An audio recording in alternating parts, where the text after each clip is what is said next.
Em nome do Pai que me criou, em nome do Filho que me resgatou, e em nome do Espírito Santo que me santificou. Divina vontade, reina na minha vontade. Ó minha Mãe, eu te amo e tu me amas, dai-me um gole da vontade divina minha alma. Me abençoa, Mãe, para que todas as minhas ações sejam feitas diante de vossos olhos maternais. Em nome do Pai, do Filho e do Espírito Santo. Amém. Continuando Coroa da Santidade, extrapolações errôneas de declaração sobre o mundo. Imperfeições. Outra abordagem comum empregada pelos inquisidores é a citação de várias citações, e podemos encontrá-la espalhadas sobre as escrituras e o magistério que referenciam o estado lastimável do mundo ou da igreja, sua natureza como luta ou sua perfeição completa, sendo encontrada apenas no paraíso. Os inquisidores então expandem radicalmente essas referências para fingir que servem como declarações dogmáticas absolutamente definitivas de que o mundo sempre será até o amargo fim dos tempos um lugar bastante terrível que nunca pode desfrutar de uma existência mais abençoada do que agora e nunca pode receber uma vinda mais completa do reino. Por exemplo, em Mateus 13, 24 e 30, Jesus dá a parábola do trigo e do joio, no qual ensina que o joio existirá até o tempo da colheita. 2. Em Mateus 26, 11, Jesus diz: você sempre terá os pobres na terra. 3. Em João 16, 33, Jesus diz: no mundo você tem tribulação, mas tenha bom ânimo, eu venci o mundo. Então são algumas citações que eles extrapolam, dizendo que o mundo sempre vai ser terrível e não tem chance de ter a Era da Paz. Então, fazendo esse resumo, a gente já falou sobre isso, mas agora a gente vai continuar. Ignorância da história do milenarismo. A maioria dos inquisidores parece convencida de que o milenarismo é uma questão principalmente nova, isto é, um ressurgimento moderno de uma heresia antiga que só era problemática na igreja primitiva e talvez uma ou duas outras vezes. Assim, eles sentem que o tempo em que vivemos hoje é uma daquelas infelizes e temporárias áreas cinzentas entre o renascimento de uma antiga heresia e sua condenação formal do Vaticano, pois, de fato, geralmente existe um intervalo de tempo nesses cenários. No entanto, existe um enorme corpo de literatura acadêmica sobre o milenarismo, e após sua leitura aprendemos sobre quantos movimentos milenaristas que ocorreram ao longo da história, e como hoje é tudo menos único a esse respeito. Em outras palavras, aprende-se como a Igreja nunca teve poucas oportunidades de expandir sua condenação ao milenarismo para condenar qualquer gloriosa Era da Paz e nunca o fez. Segue em breve visão geral de apenas uma pequena amostra de avivamento milenares. Havia, é claro, muitas crenças milenares entre os padres da Igreja, mas sobre isso é encontrado na seção dedicada ao tópico deste livro, e de fato ninguém nega isso.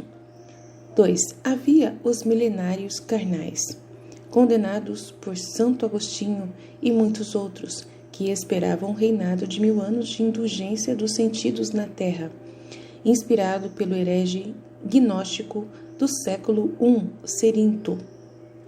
2.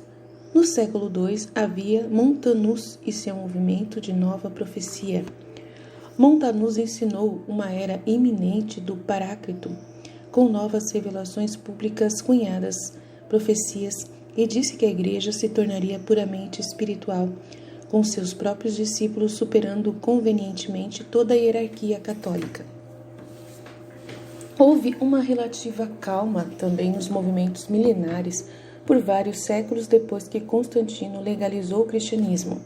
Eles provavelmente ainda existiam, mas simplesmente não constavam nos livros da história.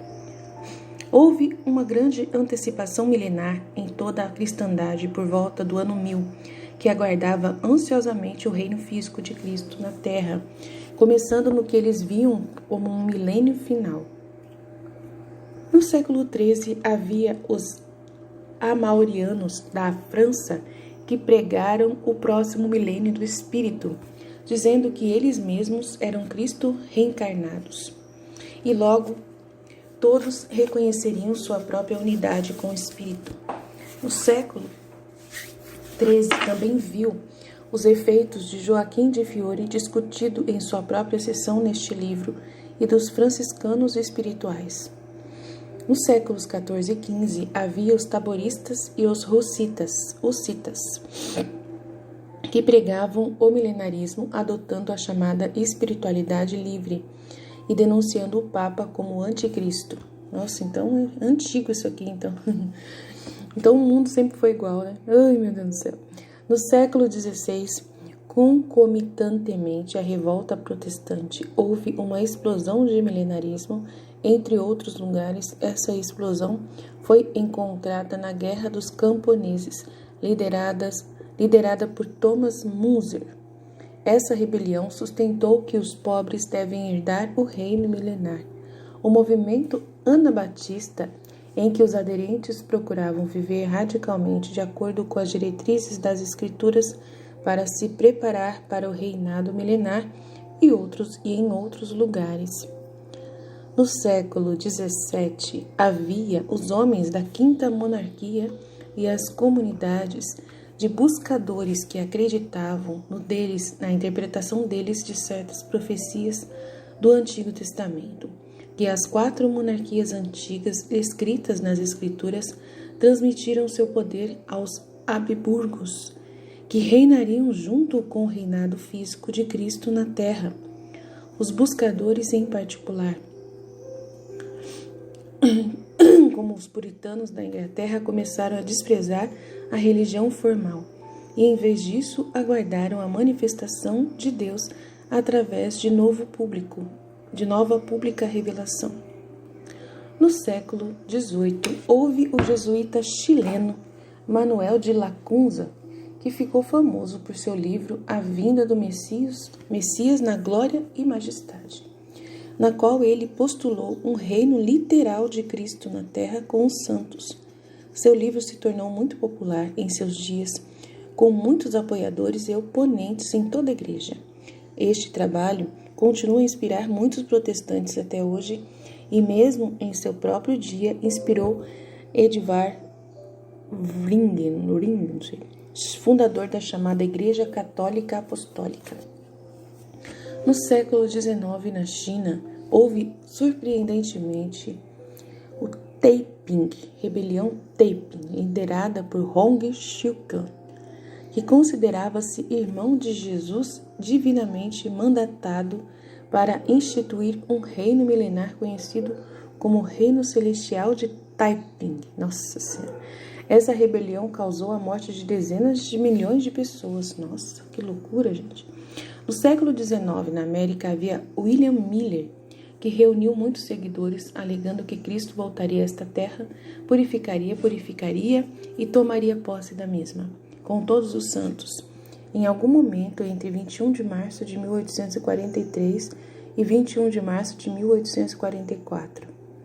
Quando isso não aconteceu, seu millerismo não morreu, pois inspirou o movimento adventista do sétimo dia, com os Mormons adaptando uma teologia muito semelhante, e esses dois movimentos continuam até hoje.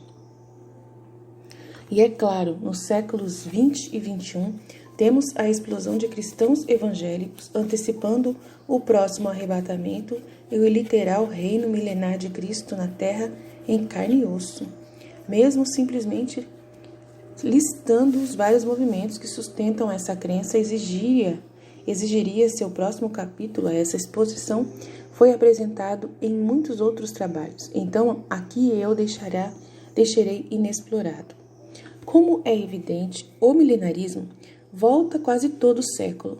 A Igreja não teve escassez de oportunidade para condenar em termos claros os ensinamentos de que uma era gloriosa surgirá na Terra no futuro graças à intervenção ou vinda de Cristo em graça.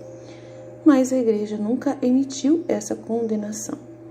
Repetidamente, século após século, tudo o que foi condenado são as noções do seguinte: um reino físico literal de Cristo. A noção de uma época em que a Igreja morre por causa de uma era do Espírito que se aproxima, na qual há novas revelações públicas e nenhum sacramento ou dogmas, e a noção de que esta vinda, era vindoura, é verdadeiramente messiânica, não distinta da bem-aventurança do céu, o objetivo último e definitivo de nossa esperança. Mas nada mais foi condenado, somente essas noções, que também são radicalmente diferentes da era, como revelada por Jesus a Luísa e em tantas outras revelações privadas confiáveis católicas. Então, por isso que a Igreja não revela o livro do céu. Pronto, aí está resolvido o problema. Agora eu já sei por que a Igreja não revela o livro do céu para a gente. Porque se revelar o livro do céu, vai revelar esse movimento de novo, e a Igreja nunca queria aceitar passar por idiota, né? Nunca ia correr o risco, nunca. Então é por isso, é complicado, tá vendo? Eu entendo agora por que a Igreja não explora o livro do céu pra gente, trazendo essa realidade do reino. E traz, mas só que traz, né, do jeito que estão trazendo, né, como uma devoção apenas, para viver na divina vontade. Isso eles concordam, vamos viver na divina vontade. Isso eles falam, vamos viver na divina vontade e tal, tudo bem, tranquilo. Mas falar da era da paz mesmo, propriamente dita, proclamar isso, eles não querem proclamar. Mesmo tendo a Nossa Senhora em aparições, né? Mesmo tendo aparições marianas, eles não vão arriscar, de jeito nenhum, não vão arriscar. Depois de eu ler isso aqui, né, a gente fica pensando, né, nós somos mais um do século XXI. No século XXI somos nós aqui que estamos levantando esse movimento, né, de uma era nova e tal. Mesmo que não seja uma era litoral de Cristo, que não é milenarismo que a gente está fazendo, né, não é milenarismo, porque não é isso que a gente está falando. Mas aqui teve gente que falou que é uma era espiritual, teve outros que também que falou que era uma era espiritual da Igreja. Dá no mesmo, né? Mas eu não duvido da Luísa, não duvido de Jesus, não duvido de nada disso. Continuo acreditando no reino da divina vontade, né? Eu nunca vou deixar de acreditar de forma alguma, mas eu entendo a Igreja, a posição da Igreja agora, né? Que não condena, mas também não dá muito crédito também, não. Não fica dependendo disso, não.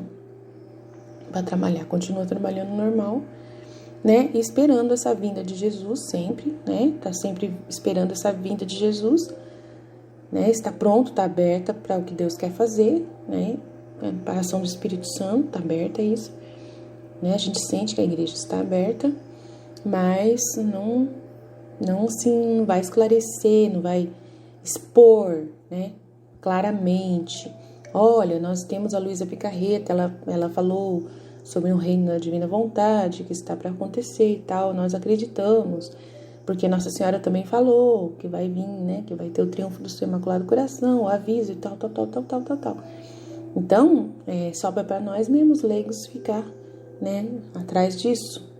E aí você que é leigo, de repente, depois que eu li tudo isso aqui, vai falar para mim assim, então... Se isso acontece já sempre, eu não quero ser um desses bestas, não. Eu quero ser mais um que vai aumentar, vai fazer um movimento em favor, né, de uma coisa que eu nem sei se vai acontecer. Pode ser que não aconteça tão cedo. Ai, tá vendo? Complicado, tá vendo?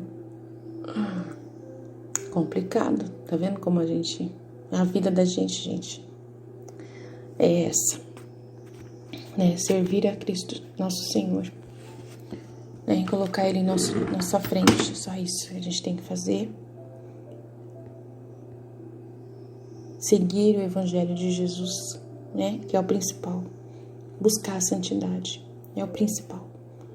né? E esperar em Jesus na hora dele. E eu quero ver o reino da divina vontade na minha vida.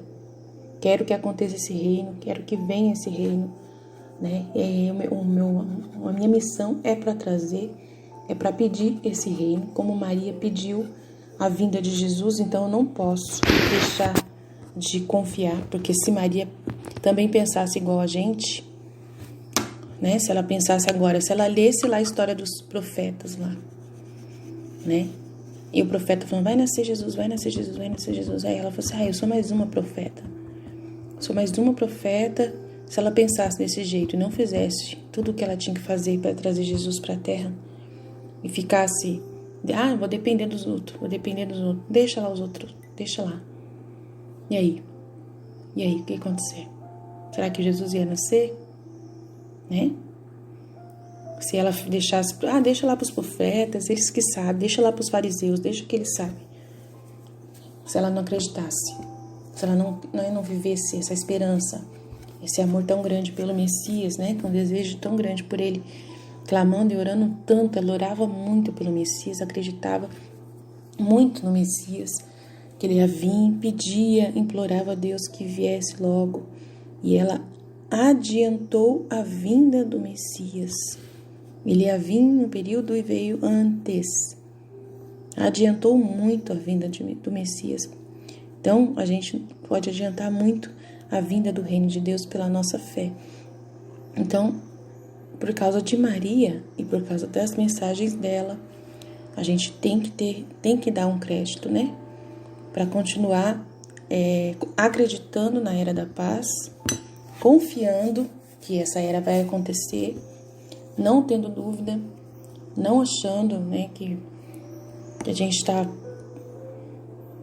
caçando uma coisa que de repente é mais uma heresia ou mais um movimento na igreja inútil, que não vai trazer nada. Não é inútil, nunca é inútil nada que possa trazer para o povo, para as pessoas uma fé.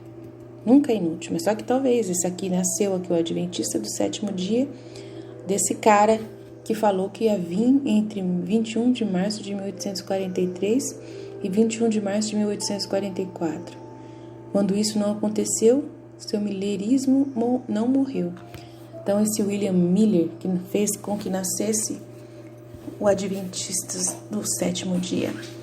Então esse que é o problema é esse, é ficar nascendo coisas, nascendo seitas, né? Nascendo movimentos novos fora da Igreja Católica, né? Não é essa a intenção nossa, né? De ficar inventando uma interpretação diferente. A nossa busca tem que estar em coerência com a Igreja Católica, né? E o material da Luísa Picarreta não vai contra, né, as profecias dos nossos primeiros papas, padres, os pais da igreja. Não vai contra, né, a tudo que nós aprendemos na nossa igreja, de forma alguma. E o Pai Nosso é o cumprimento do Pai Nosso. Jesus deixou claro para Luísa Picarreta, que é o cumprimento do Pai Nosso que vai acontecer. E ele explica muito bem, com detalhes, em 36 volumes, né? Então a gente não pode ignorar de forma nenhuma, né, essa manifestação de Jesus, de jeito nenhum, muito menos as aparições de Maria, né, que são juntos, né, que ela é a precursora desse reino. Então a gente está vendo que ela realmente está aparecendo em vários lugares, tem várias provas, as aparições dela, vários sinais. Então a gente não pode de jeito nenhum duvidar. Então a gente espera de Maria. Eu espero muito de Maria, desses segredos de Medjugorje, do segredo ali de Fátima, o terceiro segredo de Fátima, que ainda não aconteceu, né? Essas profecias dadas a Conchita Gonzalez também, em Garabandal e tudo mais. Então tem muita coisa para acontecer e a gente vai vivendo na graça de Deus, estudando, né? Rezando, pedindo para que realmente aconteça, porque precisa acontecer nesse tempo agora um movimento, né, espiritual urgente, porque o jeito que o mundo tá, né, as coisas tá feia. A gente tá numa apostasia muito grande, assustadora, né? Tá muito feio o negócio. Então, uma perseguição dos cristãos como nunca teve antes, né? E como que pode, né, uma perseguição dessa num período tão avançado da sociedade, né? Onde tanta liberdade que eles pedem, tanta liberdade, e a gente ser perseguido. Como que é isso? Né? A gente que tá tirando a liberdade das pessoas, porque a gente fala do amor de Deus, porque a gente fala de Jesus, da doutrina evangélica de Jesus, a gente está sendo contra a liberdade, então a gente tem que ser caçado e eles têm que ser livres, todo mundo para fazer o que quiser. Mas esse fazer o que quiser inclui muita coisa errada, né? Inclui aborto, inclui violência de todos os tipos, inclui muita imoralidade, né? E como que a sociedade quer viver assim, tão assim, livre nesse jeito, numa imoralidade tão grande, né? Que ofende tudo, até as crianças estão, né, vivendo nessa imoralidade, trazendo até para as crianças essa realidade. Então é muito complexo, a gente precisa ver o que está acontecendo, de que realmente tem sinais muito claros, né? Que Jesus avisou que iria ter sinais no céu, na terra, em todo lugar, né? Guerras, sinais de todos os tipos, e nós estamos tendo esses sinais, né? Vamos ficar atentos, né? Vamos ficar atentos, sempre vigiar e orar. Estamos no advento, justamente, Jesus pedindo isso, essa vigilância, né? Nunca sabereis quando ele virá. Então, se essas pessoas estavam esperando Jesus, elas estavam certas, porque é a palavra de Jesus. Desde sempre, desde quando Jesus veio, ele pediu para que vigiassem e orassem. Então, se o povo orou e vigiou até hoje, pode ser que eles erraram em muitas coisas, mas eles estavam atentos. O importante é que Cristo era o centro da atenção dessas pessoas, independente das loucuras que eles falaram, né? Dessas heresias todas. Mas é importante, Jesus estar à frente, Jesus está, né? Sempre na nossa frente, sempre, sempre. Ele é o foco, né? Então essas pessoas estavam com Jesus no foco. Vamos esperar de Deus uma manifestação. Vamos vigiar e orar. Vamos vigiar e orar, né? Não podemos colocar datas, como esse cara do Adventista do Sétimo Dia gosta de colocar data, né? Agora eles não fazem isso mais. Mas eles gostam de colocar data nas coisas, né? Aprenderam que não pode colocar data nenhuma, porque ninguém sabe, né? E Jesus, mesmo que ele passe uma data, né, a gente não vai falar a data para ninguém, porque a gente confia em Deus, espera nele, né? Espera nele. Ele pode mudar muita coisa, né? Ignorância do milenarismo modificado ou mitigado. Lembre-se de que a tática mais comum e enganosa dos inquisidores é fingir que, condenando, modificando ou mitigando o milenarismo, a Igreja é assim condenando qualquer coisa que carrega qualquer semelhança alguma ao milenarismo, e que, por sua vez, argumentam erroneamente que significa que o reino não pode vir à Terra de maneira mais completa do que já reina. Mas quem busca a verdade deseja, é claro, conhecer os fatos concretos sobre o que a Igreja quer dizer com esses termos modificados e mitigados, e assim se esforçará para descobrir sua origem. Entre as entradas da lista apresentada na sessão anterior e inúmeras outras que, por uma questão de espaço, foram deixadas sem tratamento, atenção especial deve ser dada ao trabalho do padre Manuel de Lacunza, pois é precisamente aqui que encontramos as origens do termo milenarismo modificado ou mitigado.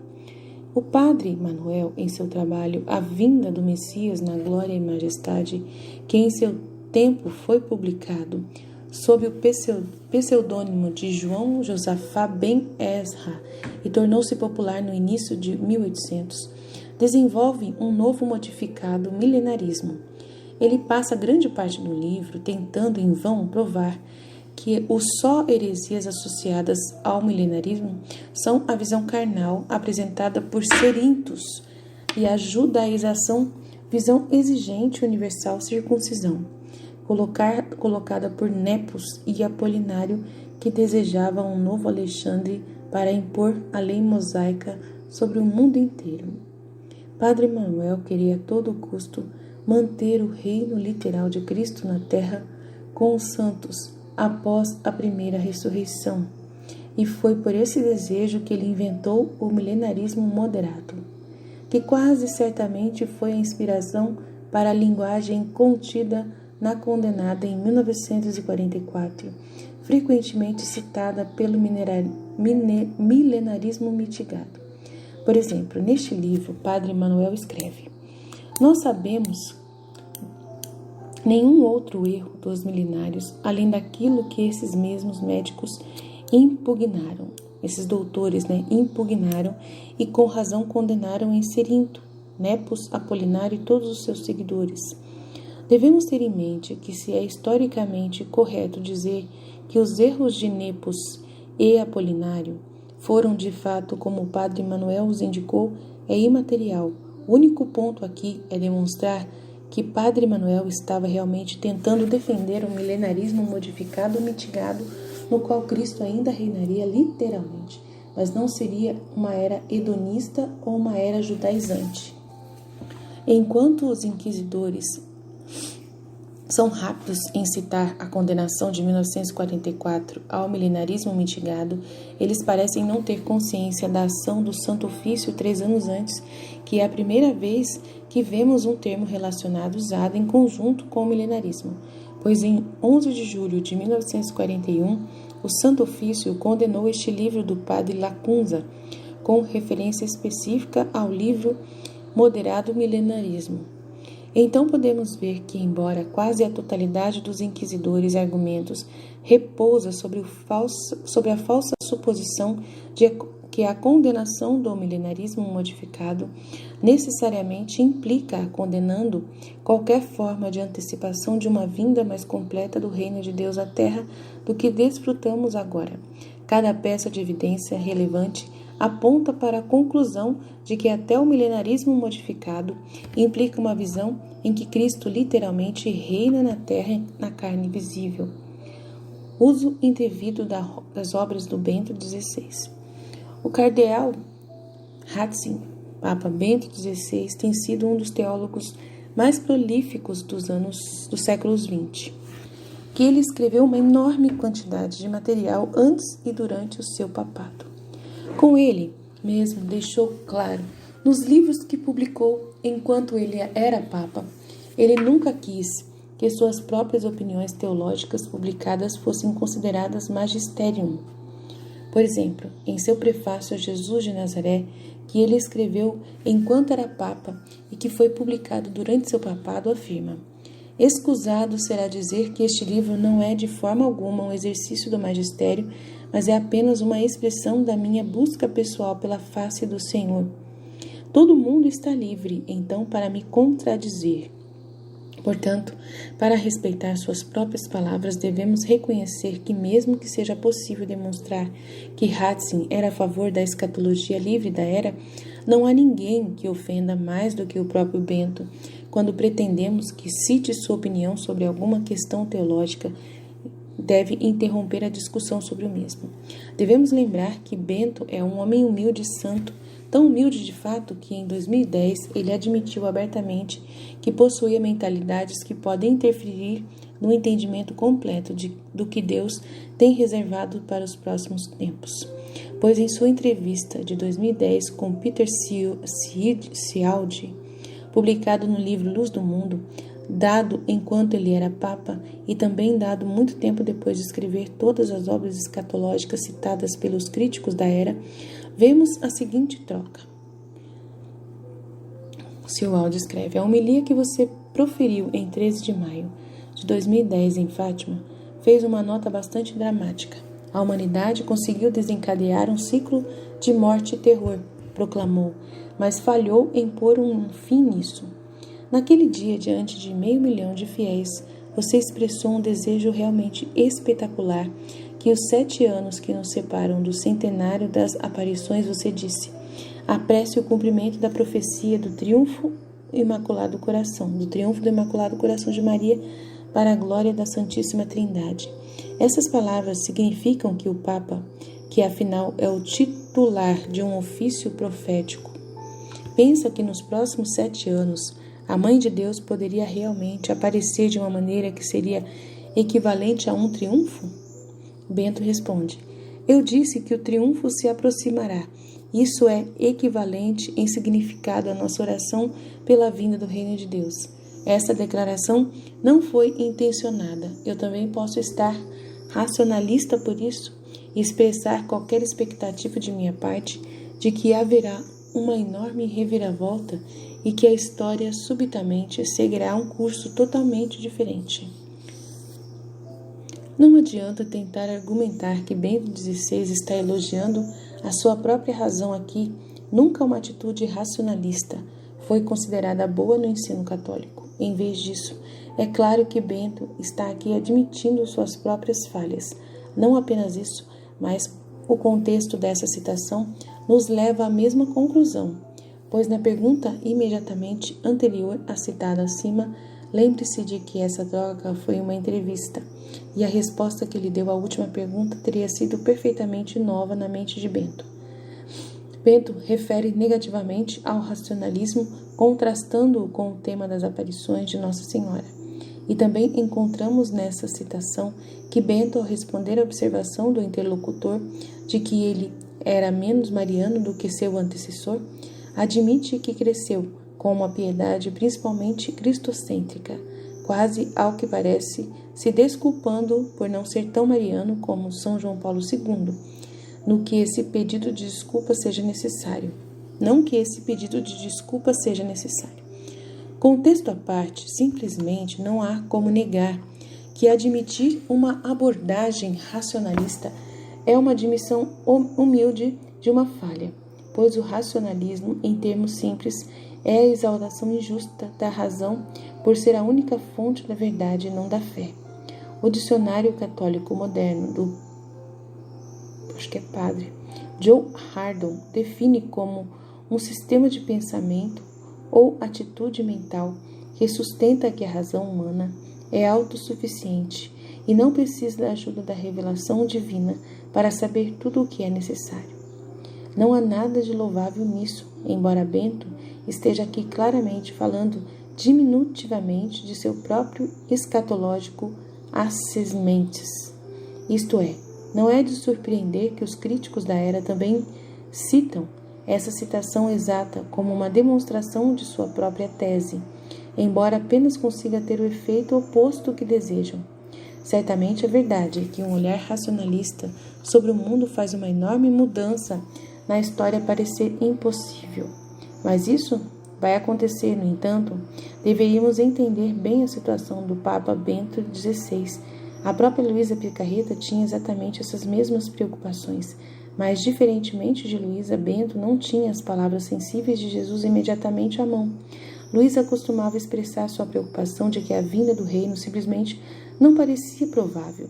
Uma e outra vez, Jesus lembraria a ela que ela estava usando apenas uma análise humana para examinar a situação e que essas dúvidas surgiam em sua mente, e que naqueles momentos ela estava esquecendo a onipotência e as promessas de Deus.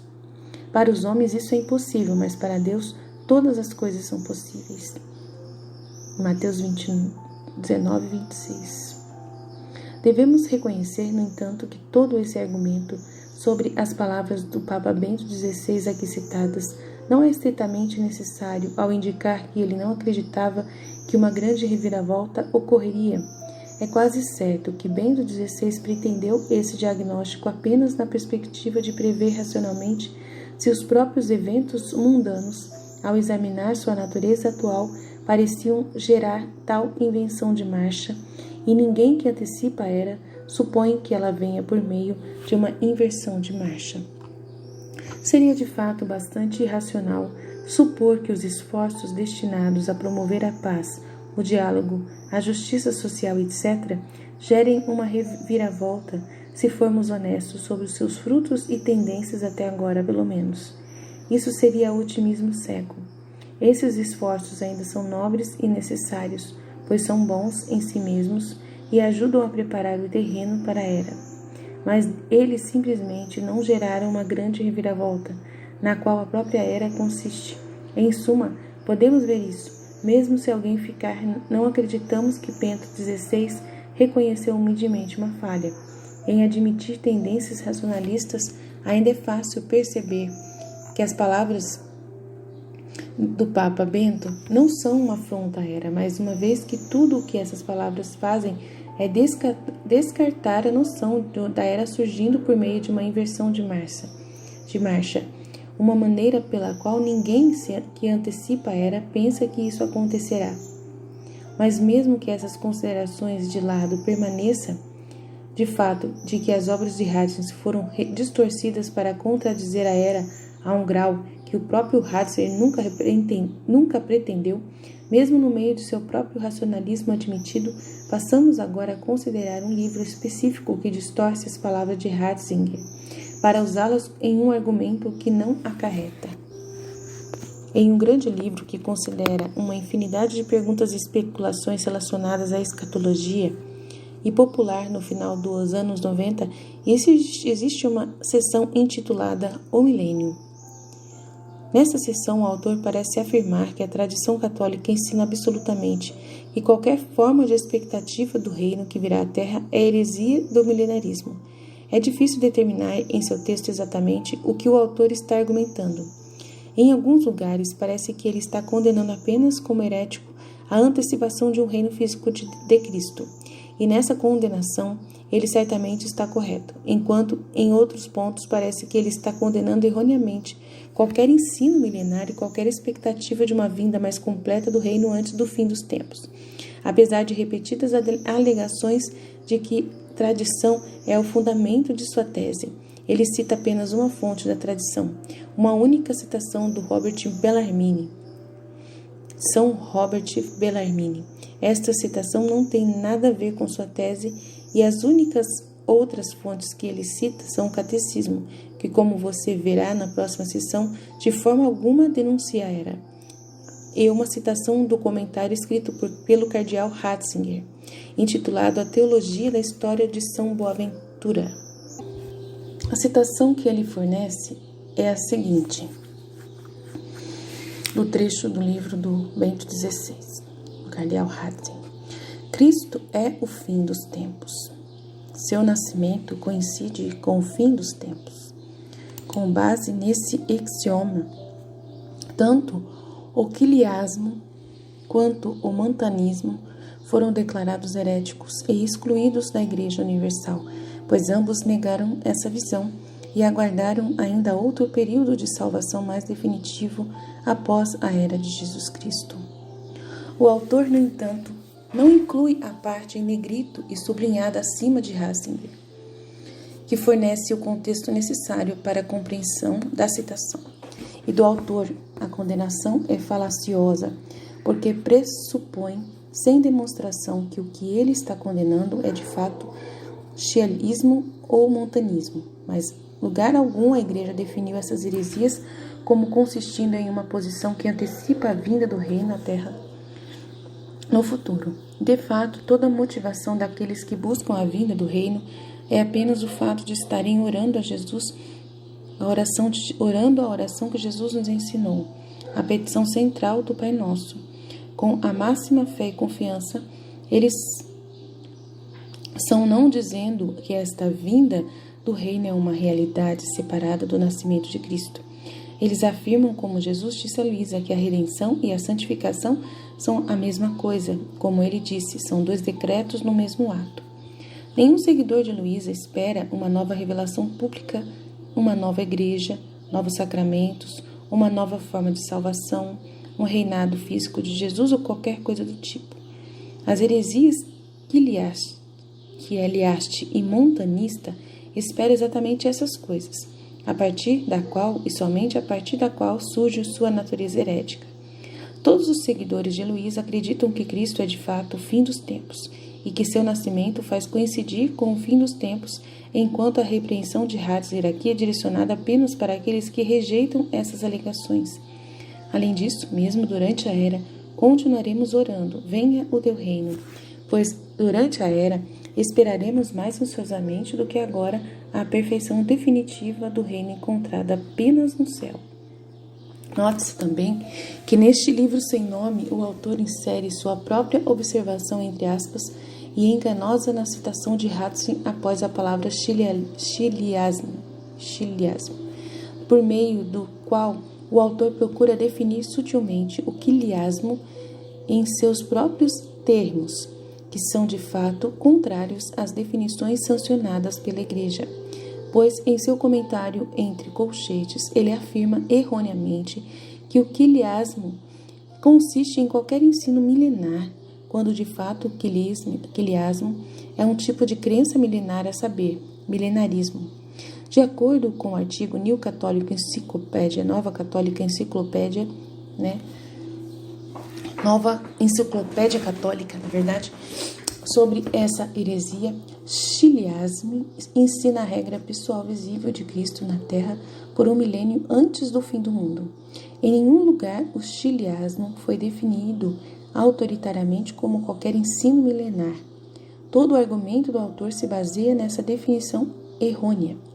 Mas voltando agora para outra obra do Ratzinger, Joseph Ratzinger, em Communion, volume 1, A Unidade da Igreja, citado em um livro escrito por um dos inquisidores, vemos Ratzinger dizendo que o chiliasmo refere-se a uma concepção que é realmente baseada na escatologia, isto é, na expectativa de um novo mundo da criação de Deus, mas não está satisfeita com o eschaton além do fim do mundo. O eschaton além do fim do mundo. Além disso, virtualmente duplica a escatologia, esperando que Deus alcance seu propósito com o homem e a história neste mundo e no próximo, de modo que mesmo na história deve haver um tempo final, em que tudo será como deveria ter sido o tempo todo. Em um livro que ele escreveu, um dos outros inquisidores sem nome declarou mesmo que essa citação de Ratzinger era profética, na medida em que descreve exatamente o que aqueles que antecipam a era fazem. Aqui ele simplesmente assume que a antecipação da era consiste na duplicação do eschaton celestial condenado aqui por Ratzinger, na tentativa de provar exatamente isto. Ele continua acusando caluniosamente todas as revelações particulares que profetizam a era de ser não aprovados. A natureza difamatória dessa acusação se tornará óbvia a seguir na próxima sessão desse livro. E então continua lamentando aquelas pessoas que colocam como algum tipo de autoridade em questões escatológicas, implicando claramente que isso é feito pelo padre Giuseppe Iannuzzi. A ironia só continua aqui porque as revelações de Luísa e as muitas que se sobrepõem são precisamente os melhores remédios para corrigir aqueles que, de outra forma, seriam enganados ao duplicar o eschaton celestial na era terrena. Página por página, dos escritos de Luísa deixam bem claro que o céu é uma coisa radicalmente superior à era, e que toda a razão da era é por causa do céu. Por meio de Luísa, Jesus está nos implorando para que o céu seja o nosso foco, nosso amor, nosso desejo e nossa preocupação. Ele disse a Luísa que o próprio título de suas revelações a ela deveria ser o livro do céu. De fato, nos escritos do cardeal Ratzinger há um tema de cautela perfeitamente válida e muito importante contra qualquer tipo de imanentização do eschaton ou temporalização da salvação. É fácil perceber que essa preocupação inspira uma posição firme e louvável contra o milenarismo. Estar profundamente ciente da história da Igreja, Ratzinger corretamente vê problemas graves surgirem sempre que o céu é negligenciado por causa da terra. As palavras de Jesus para Luísa estão de pleno acordo. Por exemplo, minha filha, o homem esqueceu o céu para viver na terra. A esse respeito, o Bento XVI costuma contrastar com seu sucessor, o Papa Francisco, que alguns disseram é muito mais amigável a movimentos como a teologia da libertação. Mas Ratzinger vê, com razão, quão gravemente problemáticos são esses movimentos. Ele também é capaz de ver problemas semelhantes em outros movimentos. Ele está ciente das graves armadilhas em qualquer tipo de messianismo secular e até em qualquer movimento aparentemente católico que tenha o efeito líquido de distrair nossas preocupações do céu e, em vez disso, para a terra, Mas é igualmente fácil ver que a preocupação de Ratzinger não tem nada a ver com o conteúdo da mensagem de Jesus nas revelações a Luísa, ou como o impulso principal do consenso das revelações privadas hoje sobre a era da paz, em que vemos que a glória da era de maneira alguma substitui ou eclipsa a dignidade soberana que o céu mantém e sempre deve ter nas mentes e corações dos cristãos. E melhora isto. Na era, ansiamos pelo céu com mais fervor do que agora. Para entender melhor as opiniões de Ratzinger, considere este trecho do livro dele de 1988, simplesmente intitulado Escatologia. Desde a Igreja Patrística foram tomadas medidas para eliminar o chiliasmo através de um esforço para preservar a tradição bíblica em sua forma adequada. A disputa joaquimista encheu o século VIII e, em parte, também o XIV, terminando com uma rejeição renovada dessa forma particular de esperança para o futuro. As teologias atuais da libertação pertencem a esse contexto, mas exatamente porque a Igreja rejeitou esse chiliasmo que permitiria assumir a tarefa prática de realizar na Terra condições semelhantes à parousia. A rejeição do chiliasmo significa que a Igreja repudia a ideia de uma realização intra-histórica definitiva, e que a Igreja repudiava a ideia de uma perfeição interna e intrínseca da história. A esperança cristã não conhece a realização interior da história. Pelo contrário, afirma a impossibilidade de uma realização interior do mundo. Este é, de fato, o conteúdo comum compartilhado pelas várias imagens fragmentárias do fim do mundo oferecidas pelas Escrituras em uma instância nesse neociliasmo. Expressa uma profunda perversão antropológica. A salvação humana não é de esperar da dignidade moral do homem, do nível mais profundo de sua personalidade moral. Os valores que sustentam o mundo estão de cabeça para baixo. Uma salvação planejada seria a própria salvação de um campo de concentração e, portanto, o fim da humanidade. No mesmo trabalho, Ratzinger condena poderosamente as várias versões seculares desse cumprimento intra-histórico do destino final do homem encontrado no hegelianismo, marxismo, nazismo e outros lugares. O que particularmente esse fato é o foco principal de sua crítica ao problema geral, de procurar construir na história aquilo que somente Deus pode dar fora da história. Mas não vou negar que Ratzinger também pretende para condenar qualquer suposto cristianização desse mesmo problema. Devemos, de fato, ir além do que os próprios inquisidores e críticos e afirmar que hoje há uma extrema necessidade de um renascimento da preocupação de Ratzinger que os inquisidores usam contra a era. Devemos levá-la mais a sério e conquistar seu desejo mais zelosamente do que os próprios inquisidores e críticos. Então, nós temos que ser, zelosamente levar a sério, e conquistar o objetivo, de falar da era, Isso que eu estou entendendo. Para a maioria dos cristãos, de fato, como Jesus lamenta, Luísa, esqueça o céu por causa das considerações terrenas, para a gente não esquecer o céu, por causa de tantas considerações terrenas, não apenas como um pecado que caiu e depois arrependeu, mas como uma abordagem informal do próprio cristianismo que nos tempos modernos substitui o cristianismo tradicional centrado no céu. E isso que o catecismo condena como engano do anticristo. É um reino na terra, um reino sem Deus.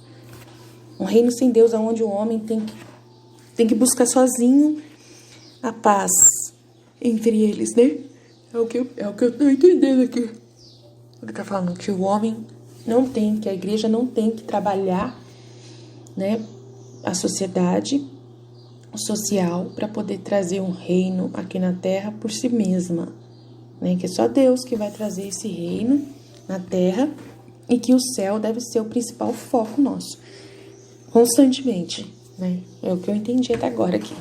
É muito complexo, gente, ficar lendo essas coisas, é muito chato, nossa senhora. De acordo com esse engano e as condenações de Ratzinger, a única coisa de que alguns pregadores falam é sobre justiça social. As obras espirituais de misericórdia são negligenciadas por causa das obras corporais de misericórdia. É verdade isso mesmo. O céu é discutido tão raramente que se pergunta se muitos padres ainda acreditam no céu. Construir o reino por atos aleatórios de bondade substitui a advertência bíblica de trabalhar sua salvação com medo e temor. Toda nova igreja paroquial construída tem salas de reunião cada vez maiores e santuários cada vez menores, por não falar mais feios. Eventos santos focados no céu não são colocados no calendário paroquial, verdade, que por sua vez é repleto de churrascos, bingo e eventos esportivos. Nos esforços políticos da Igreja a conquistar o mundo para Cristo, entronizando-o como rei, é substituído pela defesa de mais programas de bem-estar do governo federal, verdade. Muito mais ênfase é colocado nas atividades sociais do que na liturgia, verdade. A própria liturgia começa a imitar eventos mundanos ou serviços protestantes, em vez de dar uma prévia do banquete celestial. Crucifixos desaparecem e faixas de feltro tomam seu lugar. Essas tentativas de substituir a esperança messiânica por realidades mundanas não são nada menos que diabólicas. Eles, de fato, como o catecismo ensina tão poderosamente, formam o engano do anticristo. O fato de os críticos da era não poderem ver que esse engano está no que consideramos no parágrafo anterior e em outros problemas relacionados, em vez disso, insistir que ele reside na insistência da revelação privada confiável na era da paz é um testemunho à sua própria cegueira espiritual.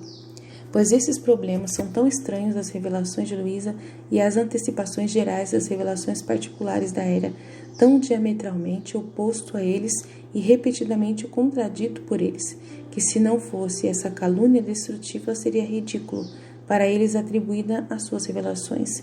Na justa causa de combater a temporalização e imanentização do Echaton e da salvação, não há aliado maior do que as revelações de Luísa. Então, na justa causa de combater essa temporalização da Terra, né, esse tempo de social, e emanentização do Echaton. O que quer dizer isso, gente? Emanentização. Jesus, que palavrão é esse, meu Pai do céu, misericórdia. Gente do céu, vamos lá ajudar vocês, porque eu também tenho que me ajudar aqui. Jesus Cristo, misericórdia, ajuda nós aqui. Como que é o nome da palavra? Emanentização. Vamos ver o que significa isso. Emanentização. Gente, qualquer palavra que eu falei, que eu li, procure no dicionário para vocês saber o que é, tá? Então, emanentização é um termo que se utiliza na filosofia para designar algo que é inerente a algum ser, algo oposto à transcendência. A teologia da libertação se esforça para seguir essa cartilha, pois é a emanentização da religião cristã e de qualquer outra religião. Ah, tá. Tem até um vídeo aqui chamado a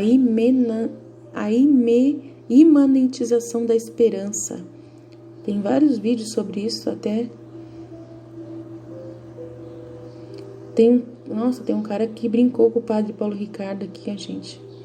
Padre Power Metal Ricardo. Jesus Cristo, nunca vi isso. Jesus. A teologia da libertação se esforça para seguir essa cartilha, pois é a imanentização da religião cristã e de qualquer outra religião. A imanentização. Imanentização. Imanência é um termo que se utiliza na filosofia para designar algo que é inerente a algum ser, algo oposto à transcendência. Até agora eu não entendi que palavra é essa. Imanência é um termo que se utiliza na filosofia para designar algo que é inerente a algum ser. Inerente. Agora eu também não sei o que quer dizer inerente. Tá vendo como que a gente tem que estudar, gente? Se não estudar, a gente não entende nada, meu filho. Inerente a algum ser. Vamos ver o que significa inerente agora. O que existe como um ato, como um constitutivo ou uma característica essencial de alguém ou ato, que só existe em relação a um sujeito, a uma maneira de ser que é intrínseca a este.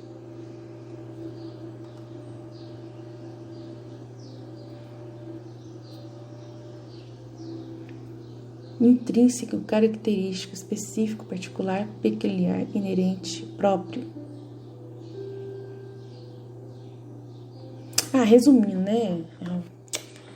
A teologia da libertação é aquilo que eles querem trazer de Jesus, né? Querem fazer Jesus humano.